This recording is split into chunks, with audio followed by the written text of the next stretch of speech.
Welcome to my YouTube channel. Financial statement of a company के अगले segments में, अगले पार्ट में हम लोग डिस्कस करने जा रहे हैं statement of profit and loss. तो स्टार्ट करते हैं।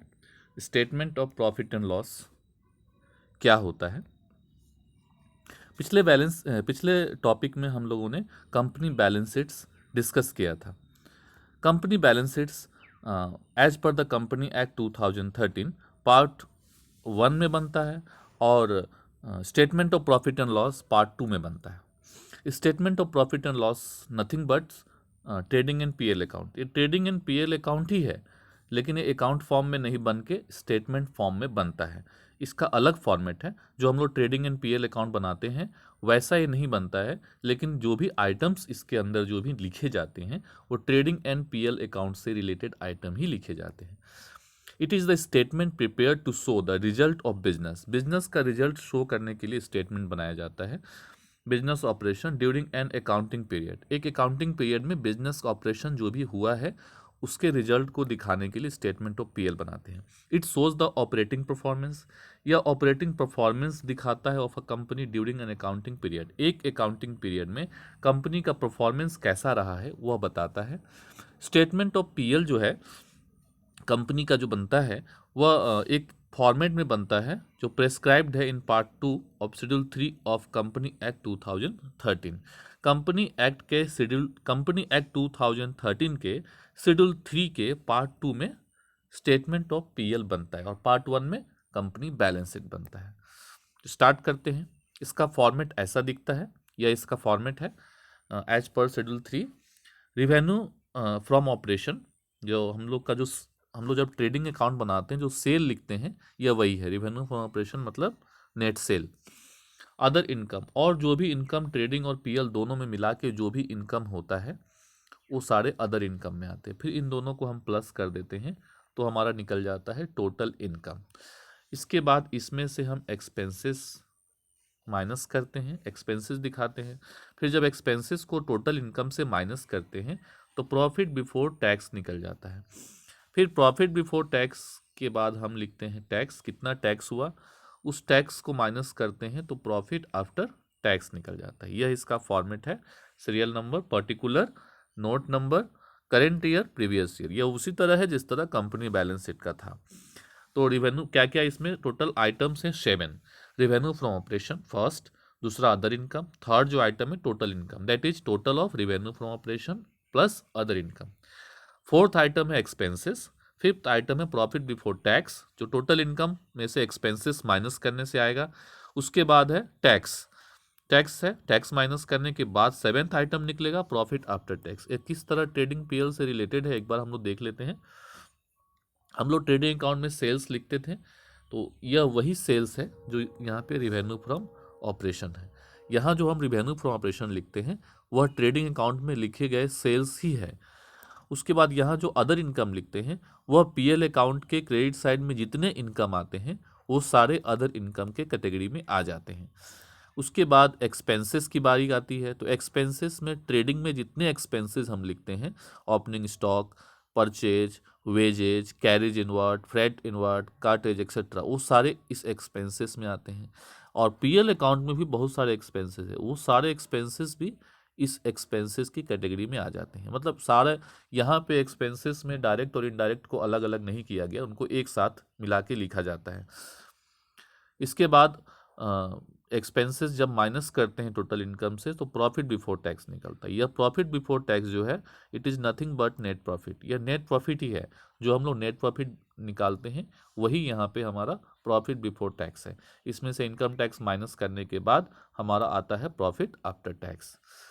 तो statement of profit and loss का हमने पिछले फॉर्मेट में एक्सपेंसेस को सिर्फ एक्सपेंसेस लिखा है, लेकिन एक्सपेंसेस के अंडर में बहुत सारे सब हेडिंग आते हैं।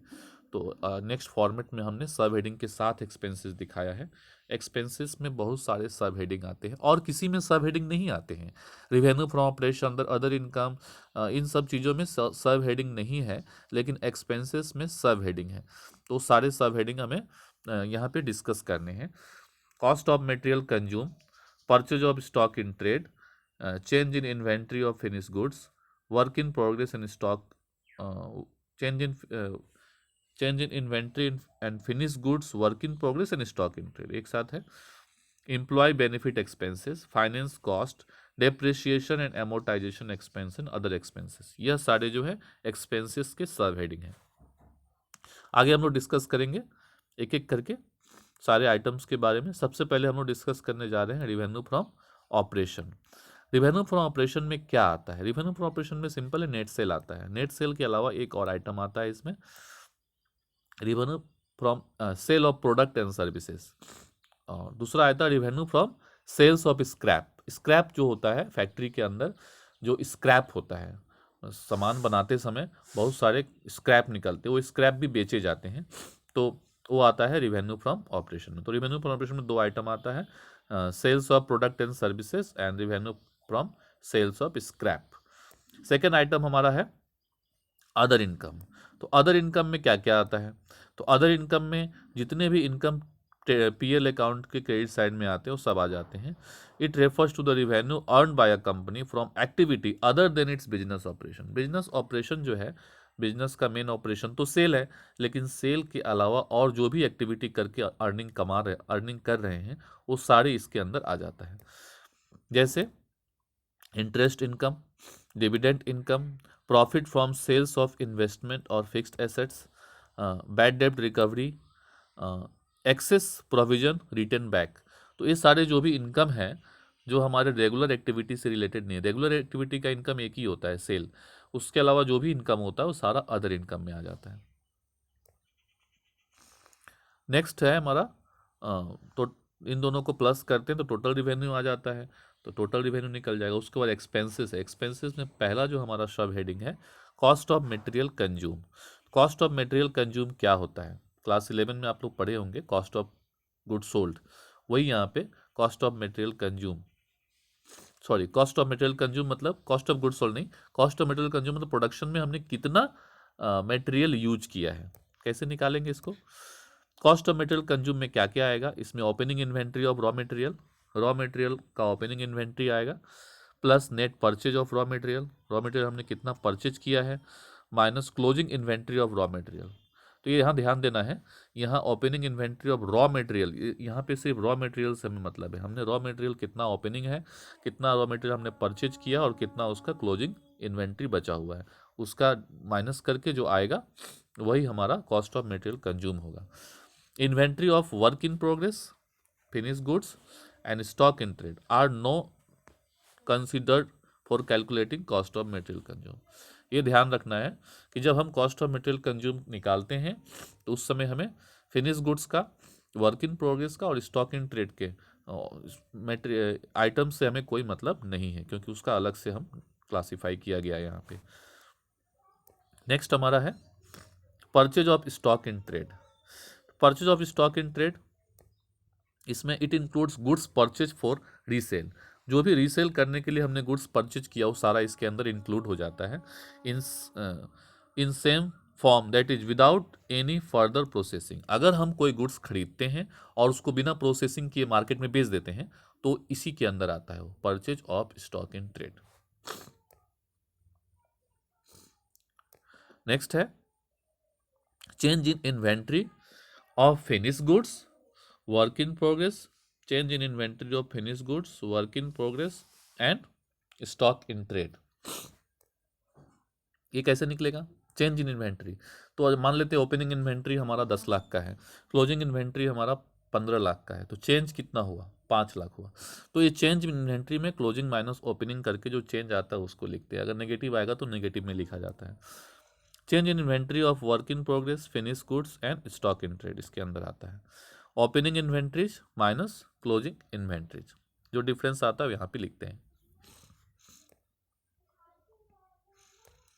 अब आते हैं नेक्स्ट टॉपिक में एम्प्लॉय बेनिफिट एक्सपेंसेस। हम लोगों ने ट्रेडिंग पीएल बनाया है, ट्रेडिंग में हम एम्प्लॉय को वेजेस देते हैं, पीएल में हम एम्प्लॉय को सैलरी देते हैं, तो वो दोनों इसके अंदर आता है एम्प्लॉय बेनिफिट एक्सपेंसेस के अंदर में। It include all expenses incurred by the company on its employ. जो भी एम्प्लॉय के ऊपर हमने खर्च किया वो सब इसके अंदर आता है। इसमें वेजेज आ गया, सैलरी आ गया, बोनस आ गया, leave encashment, staff welfare expenses, contribution to employ provident fund and other fund, ये सारी चीज़ मतलब एम्प्लॉय के लिए जो भी पैसा हम खर्च कर रहे हैं एम्प्लॉय बेनिफिट एक्सपेंसेस में आता है। नेक्स्ट हमारा है फाइनेंस कॉस्ट। फाइनेंस को लेने में जैसे हम बैंक से लोन लेते हैं या डिबेंचर इशू करते हैं या कहीं से भी हम पैसा उधार लेते हैं तो हमें कुछ ना कुछ खर्च पड़ता है, तो उसको हम लोग फाइनेंस कॉस्ट बोलते हैं। तो फाइनेंस को रखने में भी खर्च पड़ता है, इंटरेस्ट देना पड़ता है, हमें डिविडेंड देना पड़ता है, तो वो सारी चीज़ फाइनेंस कॉस्ट के अंदर आएगा। It means cost incurred by company on its borrowing, उधार लेने में जो भी हमने खर्च किया है, दैट इज डिवेंचर इशूड और loan taken by it. Borrowing cost such as loan processing fee are also included in finance cost. Next है depreciation and amortisation expenses. Depreciation and amortisation expenses क्या होता है? डेप्रिसिएशन तो पता ही आप लोग को, amortisation that is decrease in the value of intangible assets, और depreciation decrease in the value of tangible assets. तो अगर ये है तो इस सब हेडिंग में आएगा। Depreciation is the cost tangible fixed assets return of over their useful life such as the building, plant, machinery, etc. Amortization is the cost of intangible fixed assets written off over their useful life such as patent, trademark, computer, software, etc. Other expenses, अब इस जितने भी सब heading है उसके category में नहीं आने वाले सारे जो हैं अदर एक्सपेंसेस के कैटेगरी में आते हैं। अदर एक्सपेंसेस में क्या क्या आता है? Expenses that are not shown in any of the above mentioned head are shown here. Carriage inward, outward, audit fees, insurance charge, rates and taxes, bank charge, advertisement expenses, administrative expenses, selling and distribution expenses, power and electricity expenses, repairs of fixed assets, rent, telephone expenses, sundry expenses, ये सारे जो हैं other expenses के category में आते हैं। अब हम लोग देखते हैं question. State the major heading and sub heading under which the following items will be put as per schedule 3 of part 2 of company act 2013।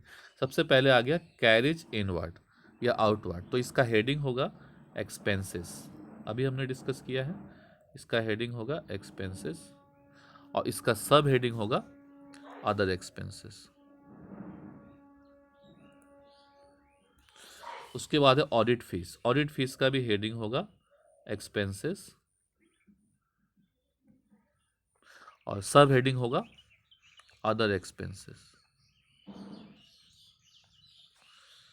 Insurance charge का भी वही होगा, रेट्स एंड टैक्स का भी सेम होगा, बैंक चार्ज का भी same होगा, एडवर्टाइजमेंट एक्सपेंसेस का भी सेम होगा, एडमिनिस्ट्रेटिव एक्सपेंसेस का भी सेम होगा, ये सभी का सेम होगा। Selling and distribution expenses, repair, rent, telephone expenses जितने भी हैं इन सब के हेडिंग होंगे एक्सपेंसेस और सब हेडिंग होंगे अदर एक्सपेंसेस। इसके साथ ही यह टॉपिक समाप्त होता है। Thank you very much.